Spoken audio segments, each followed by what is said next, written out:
Hey folks, it's Shane. Thanks for taking the time to watch this video. As you can see by the trees behind me is the fall. And this interview you're about to see I recorded last spring.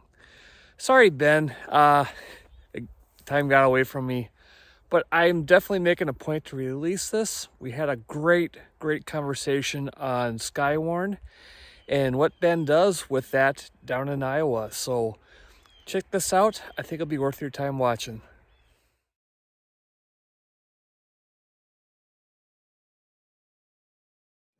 But we'll start recording now.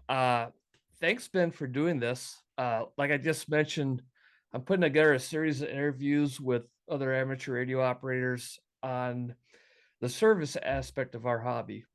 It's kind of the format I'm going. Because you always hear that debate, is a hobby is a service? Well, there's no debate. It's a hobby. There's lots of fun things, and it has been a very valuable service in the past. But in modern days with modern technology, the question is how is it really a viable service anymore?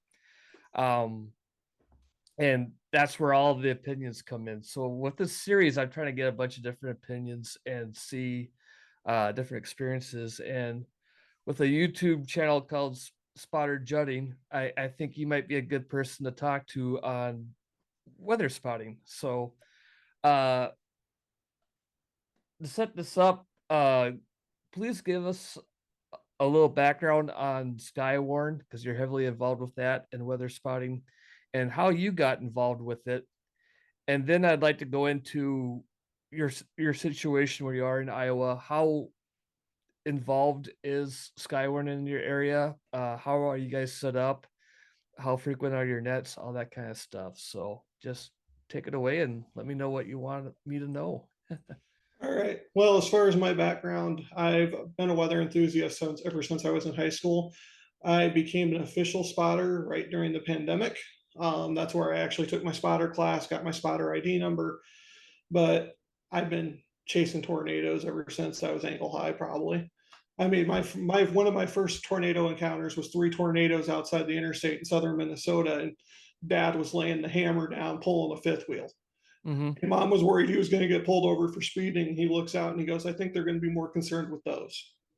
So, I mean, those were some of the first tornadoes I actually saw.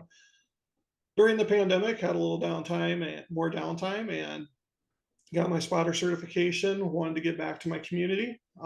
My degree program was in criminal justice. I got injured. I can't make that a physical ability test anymore. So criminal justice is out. So I figured, how can I give back to my community while, in a civilian role? Hmm. Well, one of those things, voluntary service. So I like storm spotting. I wonder if there's a way I can do this. So got my spotter ID number. National Weather Service in Des Moines actually lists amateur radio for how they communicate with spotters and whatnot. So I get my tech license and then actually ended up getting my general license because an Elmer of mine showed me Parks on the Air. Hmm. And I fell down the rabbit hole with HF. But as far as it goes around here, it's varies between county. I'm going to put it that way. And actually, in my county, it varies even more so. I am the Areas Emergency Coordinator, wow, for Jasper County, Iowa. The club has their own team. We're supposed to be working together. There's some political stuff there. We won't get into it, Right. but Yep. That's yeah, the old joke. If there's three hams in a town, there's two ham radio clubs. Because unfortunately so. yep. So instead of fighting the politics, what I do is I branch out and I hang out in the National Weather Service Des Moines coverage area. I will branch out a bit on occasion, and the reason for that being going into the new technology, National Weather Service actually monitors Twitter more than they monitor ham Hmm. radio. It's So, it's interesting you bring that up because I live about halfway between the twin cities of Minneapolis, St. Paul, and the twin ports of Duluth Superior. mhm. The county I'm in, the National Weather Service that the storm spotters report to is out of Duluth, and they don't. even give out IDs anymore. Uh, the, you obviously go through the training, Hmm. and their preferred method is for you to use your cell phone, text message things in.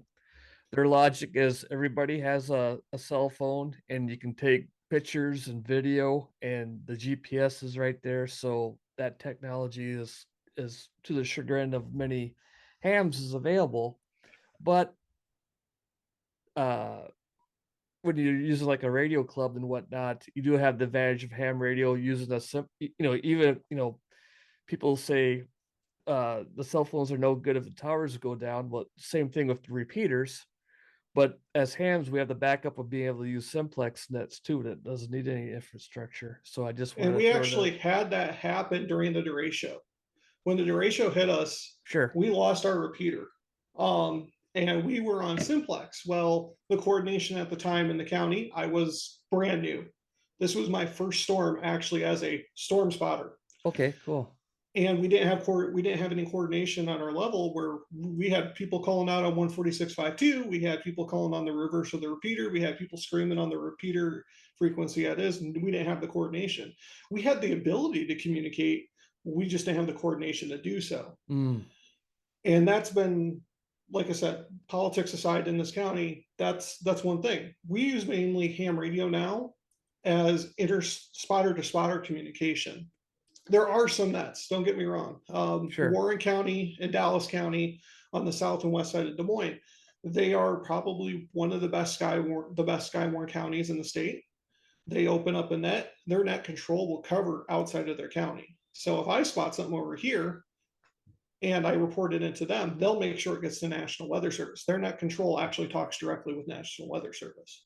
Okay, so you have the built-in redundancy Yep. of each county's skyward network kind of keeping tabs on the neighbors and being able to relay information to the National Weather Service as need be. So Yep. that's well that I think that's the key where you tipped in before where the repeater went down and that club didn't have a game plan. Like I said, some went to the national call frequency, some were going to reverse and whatever. If they had a thing where if the repeater goes down, we go to this backup repeater. If that goes down, we go to this frequency and stuff like that. So I think as a group, that's kind of the key is to have a game plan, have tactics and a strategy in place before the emergency. Yeah, and I completely agree. Now what we're doing is we're trying to incorporate this new technology in Mm, with ham radio. I created a I only Discord group. Right now, what we're working on, there's a few of us that don't have really any teams that we go to. We'll run a net on that Discord group in the voice chat. And like I said, the guys on the ground, the guys and girls on the town ground will use ham radio to communicate amongst each other. Hey, I'm right here. This is what I'm seeing. What are you seeing over there? And mhm. then they can communicate in the net control via this Discord voice. And then the Discord voice server, that net controller can then report in the National Weather Service. That gives us the whole 99 county coverage. And it's something we're developing and working on. It's something I'd like to see take off more in the future. Right now, there's only a handful of us taking advantage of it, Oh, that's but very cool. it's integrating the new technology with what's going on. And I mean, of course, everyone's got one of these. Mhm. So, hey, this, spotter 123 over there in Polk County says he's got a tornado. Are you reporting that or do you need me to report that? Oh, I tweeted it in. I just wanted to let you know we got one. So that way it gets out on the air.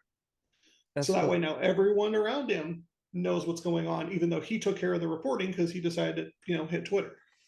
I like that, and it's not the all or nothing approach of saying we're going to be using Twitter, we're going to be using ham radio, we're going to be using Discord.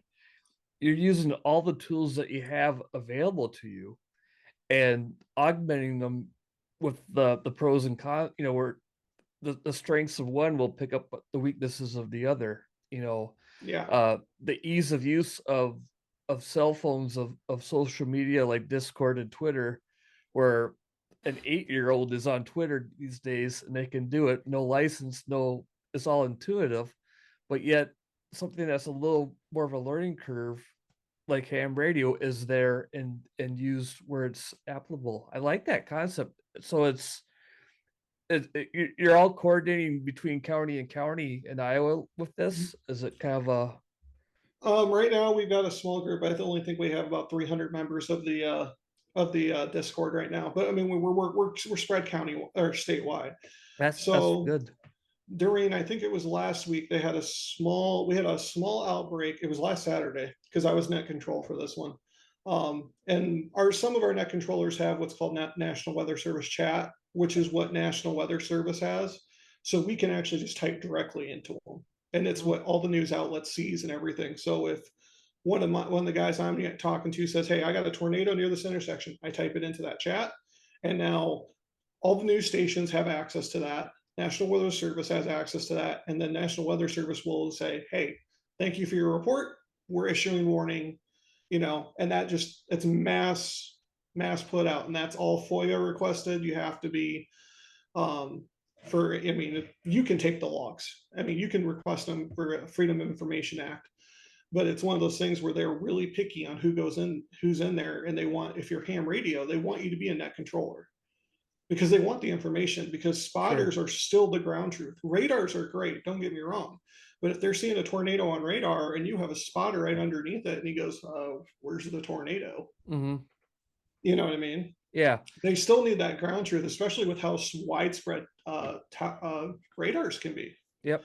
Yeah, I learned that just a few weekends ago, or last week I should say. I took the Skywarn class, and that was one of the key things that I took away is the public uh how do I say it? The wording that you get from warnings from the National Weather Service, the impact is what I should say, is if the average person's watching TV and the weatherman breaks in saying that there's a weather indicated tornado in Polk County, you might go, yeah, whatever, But if they say spotters have confirmed a tornado on the ground in Polk County, that carries more merit and is more likely to get the person to get off their couch and get into shelter than just saying a radar indicated tornado. So, And what has even more impact onto that, and I don't want to promote outside our two channels too much, but Ryan Hall with the actual spotters that are actually streaming these events. If mhm, I've got a Ryan Hall stream and he's got one of his spotters who's live streaming and they're 5 miles down the road and they see a tornado, I'm inclined to take that warning a little bit more impactful mhm, because I can see it. yeah, So, I mean, it's even, getting the stream out, the pictures of the event. That's where Twitter and the other social medias come in real in handy. It's because when you visually see the tornado and they say it's right down the road, having eyes on it, even through a picture or a video feed, you're going to hit it more seriously than, oh, maybe I should go outside and try to see this thing, which mhm, is what every Iowan dad does. But yeah, yeah. That Yep. I same thing here in Wisconsin.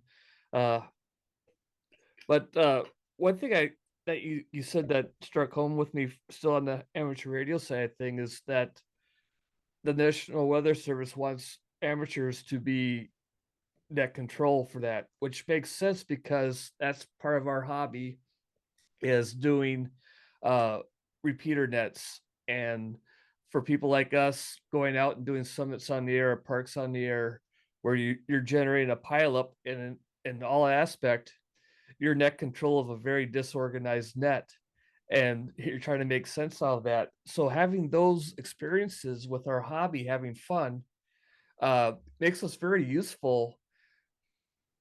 well, the big point about the net controller is they want the net control to um, feel or divide out the information, because you're going Right. to have the Elmer down the street that's saying, hey, it's heavy rain, which isn't really severe weather. National Weather Service doesn't really need to know, man, it's Hmm. raining cats and dogs out here. But they do want to know about the 2-inch hail, down the road from the guy. Right. So, and that's up to net control to go, hey, take all these reports. This is what they need to know. This is what they don't, and relay the important information on. Hmm. So, Yeah. Yeah.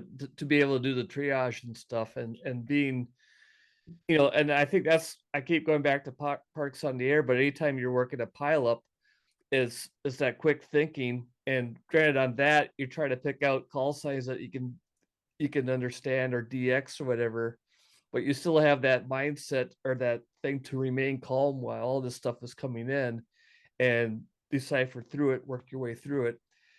The same thing with a net for Skywarn for spotters. You're bringing in the information. You're not being bombarded with call signs and stuff, but you're being bombarded with weather reports where it's hail, it's windy, it's this, is that. You can kind of decipher what's important and what's not. If I'm reading you right. Yep, yep, exactly. And that's what we need. I mean, that's why we have those net controllers. And they used to have National Weather Service in Des Moines still has a radio in National Weather Service. They just don't have Okay, anyone to man it sure. because with the COVID and everything, they limited who's coming in. They used to have a ham come in and man that radio. That went away. They're relying on social media, phone calls.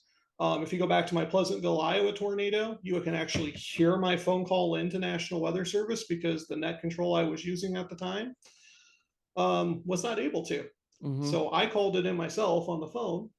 Got to thank you, and that's how they're taking their reports. The amateur radio reports is going to be a net controller either calling in on the phone, social media, NWS chat, something Mm-hmm. like that. And they just expect us with in ham radio to have who are certified because we still get spotter ID numbers down here. Right. So Yeah. they are, if we get our spotter ID number, we're taking a little bit more credible than Mm-hmm. the high school senior that's just out chasing. Right. And that's like I said, I live on the border.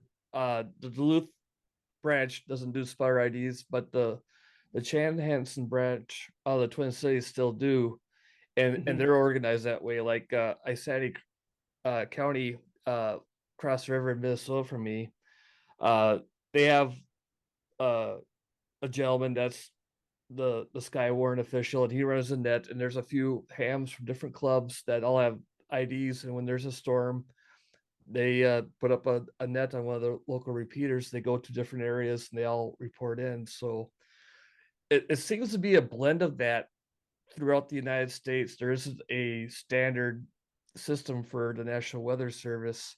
It seems like each district kind of does it on their own, and as you alluded to, each county can do it on their own, Yeah. depending on resources that they have and the politics that go along with that. So, And with me chasing now, if you look at National Weather Service Des Moines area, that's Missouri to Minnesota. hmm, So, and actually, where I'm from is about 7 miles south of the Minnesota Iowa line. The nearest two radars are Des Moines and the Twin Cities. hmm, They don't get accurate radar scans there. So they rely on spotters heavily for sure, ground truth, law enforcement, stuff like that for ground truth. Because if you're seeing a spin up and, they're looking up 10, almost 20,000 feet when they can see it on their radar in the lowest beam takeoff angle, that sure. At doesn't that tell you distance what's from the radar. Okay. Yep. that doesn't tell you what's going on 50 to Hmm. 100 feet above the ground. So if they're seeing rotation go, hey, we need to warn this, and EMS or not EMS, law enforcement spotters are calling in. We're like, yeah, we had an active tornado on the ground. Why didn't you put the warning out 5 minutes ago? They're like, well, we didn't know Hmm. because we didn't see it until it busted up, into our radar range. So, I mean, it's heavily dependent, especially on this really spread out radars. Like I said, north central Iowa is a really bad one, and I will drift as far as I need to go as long as I can. I mean, obviously, my work schedule and stuff has something to do with it.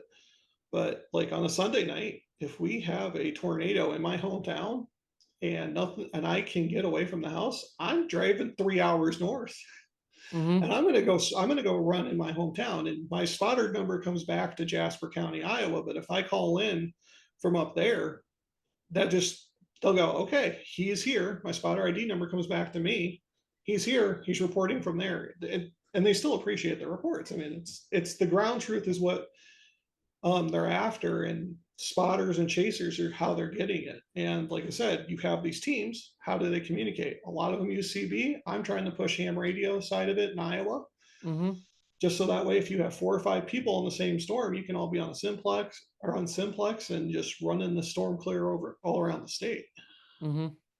So So it is really a hodgepodge of communication systems that you're using. We Yeah, talked ham radio, we talked CB, we're talking Twitter, Discord, cell phones. I mean, you're using every tool you can. Uh, every tool in the bag. yep. So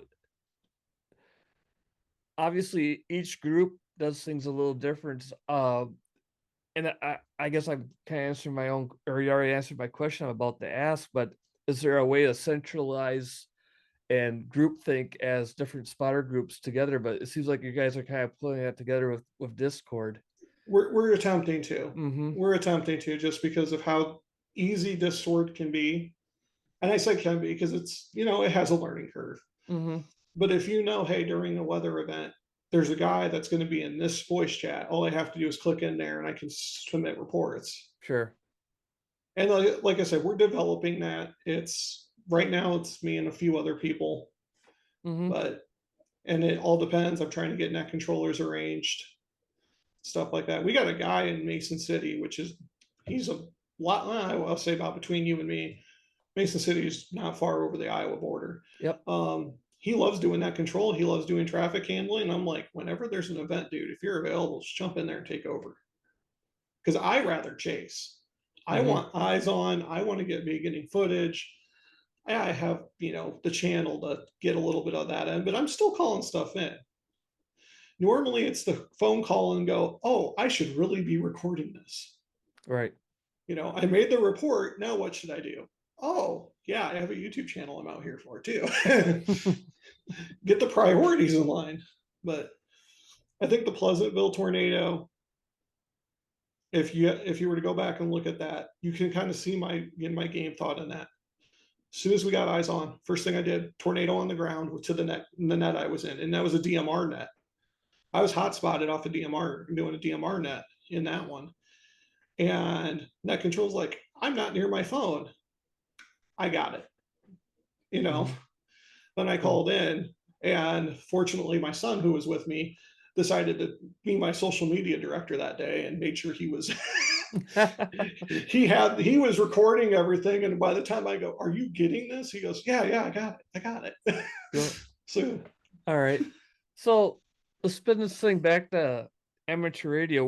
What do you see uh the current state and the future of amateur radio for Skywarn and storm spotting in your area of Iowa?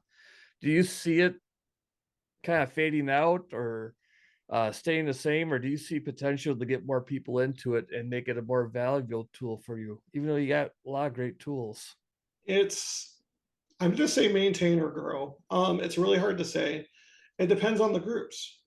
Um, there's a lot of talk between counties right now. Emergency or the ham radio emergency management. We would like, especially in central Iowa, to be able to carry a storm all the way through Des Moines from the west county, western bird counties, all the way through east. Mm-hmm. That's a work in progress, but it comes down to getting the people that want to do it and can be a team player. And the big thing is the team player. Mm-hmm. One of the arguments I've heard down here locally is, I'm just a volunteer. You can't instruct me what to do. I'll do whatever I want, Yeah. which is a really bad mentality to have. So it's like, if you get the team players on board, we're willing to work within each other. I mean, or we're within each other groups. I've been talking to Polk County. I've been talking to Dallas County. I've been talking to Story. We're all on the same page. We all want to have the same goals in mind.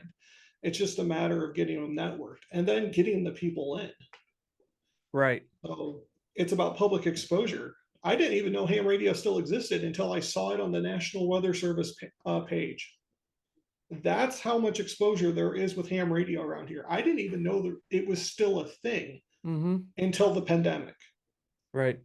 And and I guess the exposure that's one way you can make it grow, and I can see how you think it's stable and growing because if if you're networking with other storm chasers and you're out together and you're communicating to somebody else with your handheld or your mobile, and you got somebody with you who isn't a ham, they're like, well, hey, that's not a CB. What are you using?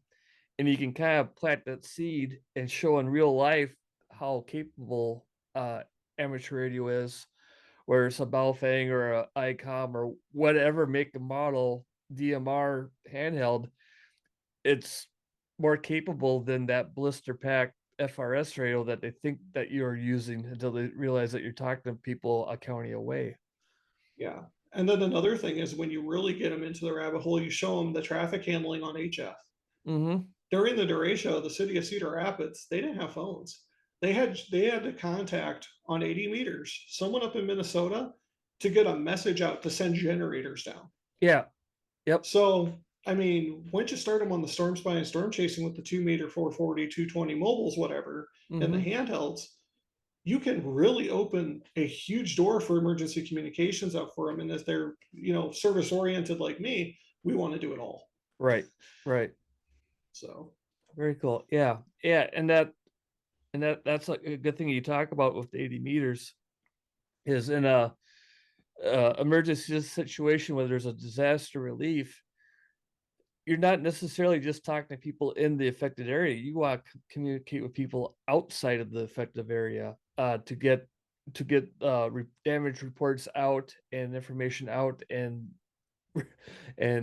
relay what you need. Whether if there's bridges out, if you need supplies of whatever. I'm just kind of rambling here, but you know what I'm saying yeah, is in a disaster. If you're in a area that got hit by a tornado, you're not necessarily just talking to people who are in the area hit by the tornado. You're talking to people that are going to be helping you out, that the cavalry's coming in, and you're giving them information that's going to make their life easier by knowing what roads are blocked, what bridges are down, what roads are washed out by overflowing streams, whatever, that kind of information that they need to get to you. oh yeah, and especially because the technology, a lot of what we depend on now is relatively new. Hmm. But people need to remember, internet does fail. Cell networks do fail. Then we got to rely on this 1950s, 1930s technology, which we enjoy doing on a hobby basis to get that information out. Hmm. So, I mean, you look at the country, there's been cyber attacks, grids have gone down. Okay, if you're in a position to where you can't communicate via the traditional paths, what do you have left? Right. And that's where the service aspect of this comes in because I could go sit out in my front yard and be like, hey, any one of my neighbors, do you guys need messages passed on to loved ones out of the area? I've got Hmm. a guy up over here, I can get messages out for you. That's Yeah. just being a good neighbor. Yeah. It's interesting. I talked Tom November 3 Whiskey Sierra Tango Oscar Mike, and our conversation went to the same area or to the same place here, where being a service in amateur radio does not necessarily mean a weather spotter for the National Weather Service or Aries or RACES or CERT. It could be just like you're saying, talking to your neighbor across the street. Do you need anything? I can get help. I'm talking to my friend through a repeater that's 30 miles away. Do you need a gallon of water? Do you need a gallon of gasoline? That kind of Yeah, stuff to get you through, uh, not necessarily get you through massive destruction, but a 3 days without power because the grid the went down for some reason. exactly. Yep. Yeah.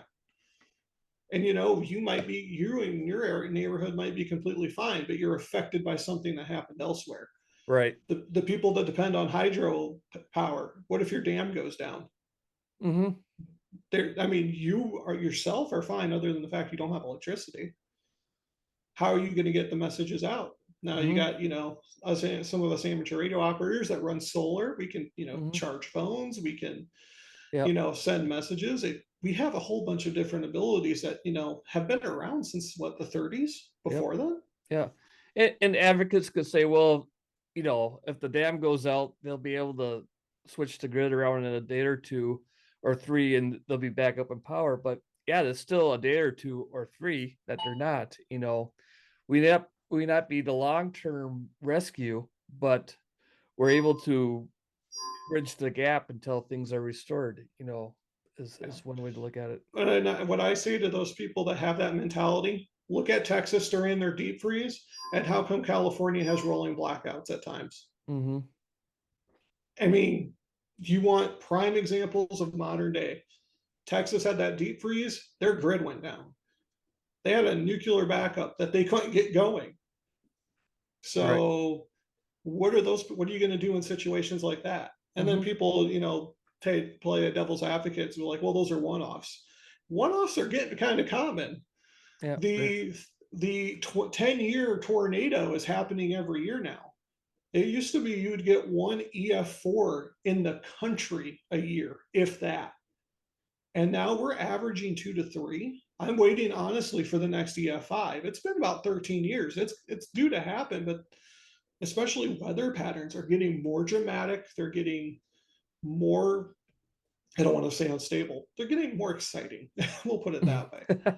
That's one way to look at it. Yeah, for sure. Which for a chaser and stuff like me, I love it.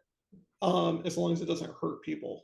I will say this: I love tornadoes as long as they're in cornfields and not touching people.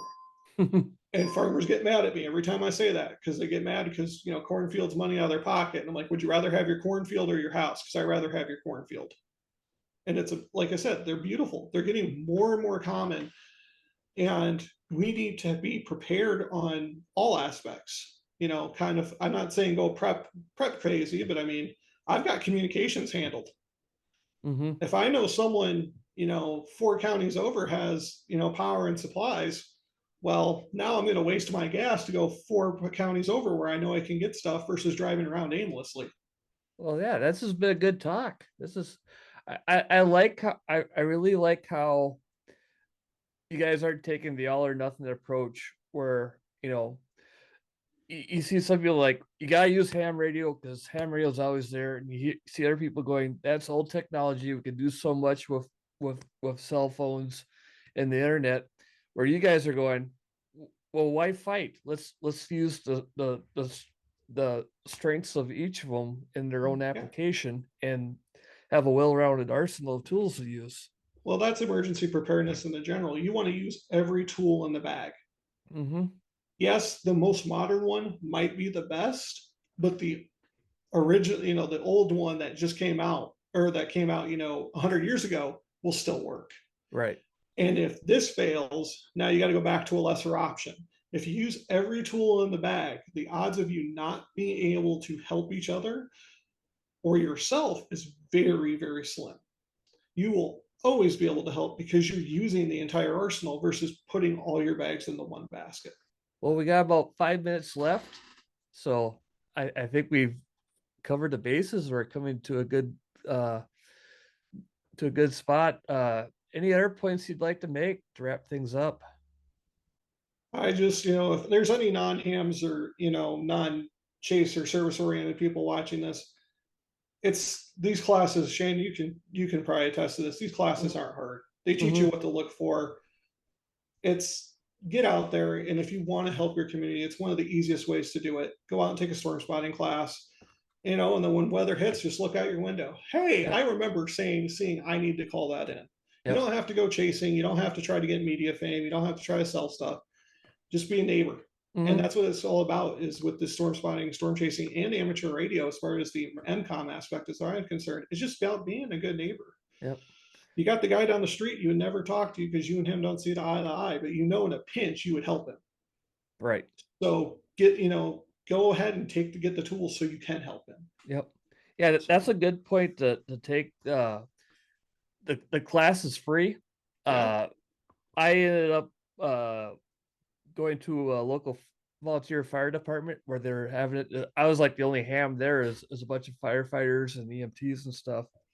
And it's funny when you say it's not difficult. I was sitting in it and going through it. It's all good information. And in the back of my head, the negative side of me going, well, this is a waste of time. I'm not learning anything new. This is the stuff that we covered in junior high science class. And then I stopped and corrected myself, going, yeah, you learned it in junior high science class, but up until 5 minutes ago, you couldn't remember any of that stuff. You need to have that refresher. So even if you have taken this 10 years ago, 15 years ago, I advise people to take it again and get a good oh yeah, refresher, just like you have to get a refresher for your CPR and first aid. Uh, which I it also highly encourage yep, everyone has. absolutely. That's a must for me. It's each time I'm up for renewal, I'm like, oh man, do I really have to do this? And it during that class, there's like, oh yeah, I forgot about that. It's that just paid for it. So yeah, And if there are definitely. people, if there are people that want to get more into like forecasting, Hmm. there are very good resources out there. I'm working on learning how to read T skews and hodographs, which is more forecasting models. Convective Chronicles on YouTube breaks it down. It's like a dummy's guide, and it's Cool. amazing. So, I mean, if you just like, oh, this is too easy for me, there's Hmm. resources where you can dive in deeper and get to be have a better handle on it, Sure. which is still an asset to have in your Yep. tool belt. Well, and even taking stuff like this, even if you don't have an inkling of being a storm spotter or going out chasing, like you said, you have the know-how to go, hey, I should probably let somebody know about that. Yeah, And then the other thing is the education where you're not that person who's calling in a scary looking cloud. Where uh because I, that's I, what I've heard from the National Weather Services when there's a storm coming in, they get a lot of false alerts because people just see a scary looking cloud and they let them know. I've been on nets where someone calls in a scary looking cloud and I am a mile from them and I call in net control like it's rising scud, no rotation, we're good. Yep. And they're like, okay, thank you. Yep. Well, great talk. I really appreciate you, Ben, coming on and doing this. This is going to be a good video, I can tell. Uh, we got just under 2 minutes left. You got anything you'd like to plug, like your YouTube channel or something? You can come check me out on Spotter Judging Amateur Radio. Also, starting in after June, I'm actually going to start taking all the storm spotting and storm chasing out and moving that over to my new channel, which is K0BJJ Storm Chasing. If you want to look me up on YouTube on that, K0BJJSC will get you there, and K0BJJ will get you to this channel, Spotter Judging Amateur Radio. So I'm going Okay, to try so to break them apart so that way I can hit the two different niches. sure, sure. So yeah, so that's a good idea because you'll have a focus on amateur radio, Yeah. focus on storm chasing, and then you got that crossover thing where you can have, you know, parts going through it and self promote yourself on both fronts. That's a good Yeah. idea. Yep. So through June, I'm going to post on both, but Hmm. with the storm spotting and storm chasing. But after June, it's going to be divided up. You will see no more storm spotting, storm chasing on Spotter Jutting Amateur Radio. Okay, So, sounds good. Well, I'm getting the warning that we're out of time, so thanks again, Ben. I really appreciate this, and uh, we could always do a part two sometime if you got something else to say. all right. Thanks for having me, Shane. Yeah, you bet. Have a good one, Ben. You too. Bye. Bye. I hope you found that interview entertaining and informative. I had a great time talking to Ben. Very passionate about Skywarn, and I'm very interested in how he's networking with other hams and Skywarn enthusiasts across Iowa. Very cool stuff. Now, I want to continue this series, this service within a hobby that I have going. So hopefully, we'll have some more coming soon. Thanks for watching.